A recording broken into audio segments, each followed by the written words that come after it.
શું હજુ પણ તમે તમારા પૈસાને એફડીમાં રોકીને 6 કે 7% વળતર મેળવી ખુશ છો? શું તમે ક્યારે એવું વિચાર્યું નથી કે તમારા પૈસાને તમે એફડીની જગ્યાએ બીજી જગ્યાએ મૂકો કે જ્યાં તમને 10 કે 12% વળતર આપે? અને એક એવી જગ્યા છે કે જ્યાં સેફ અને સિક્યોર રિટર્ન હોય. હું ઇક્વિટીની વાત નથી કરતો, હું વાત કરી રહ્યો છું ફિક્સ ઇન્કમ પ્લાનની, કે જ્યાં તમારા પૈસા એફડીની કમ્પેરમાં તમે બોન્ડ્સમાં મૂકો, ગવર્મેન્ટના બોન્ડ્સમાં મૂકો, એનસીડીમાં મૂકો, કે જ્યાં તમને સારું એવું વળતર મળે છે. એફડી કરતાં વધારે વળતર મળે છે, પૈસા સેફ છે, સિક્યોર છે, મંથલી વ્યાજ જોતું હોય તો પણ મળે છે, ક્વાર્ટરલી વ્યાજ જોતું હોય તો પણ મળે છે. એટલે કે ઇન્વેસ્ટર તમે છો, પણ તમે સ્માર્ટ ઇન્વેસ્ટર નથી. કદાચ જો તમે સ્માર્ટ ઇન્વેસ્ટર બનીને તમારા પૈસાને અલગ અલગ જગ્યાએ ડાયવર્સિફાય કરતા હોય તો તમારું પોતાનું ફાઇનાન્શિયલ પ્લાનિંગ ચોક્કસપણે કર્યું ગણાય.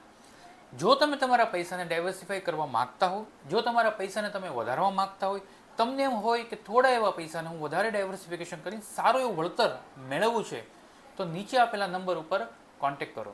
વોટ્સઅપમાં હાય લખીને મોકલો ફિક્સ ઇન્કમ પ્લાન, કે જ્યાં હું અને મારી ટીમ તમને ફિક્સ ઇન્કમના પ્લાન વિશે સમજાવીશું અને એમાં ગાઈડ કરીશું.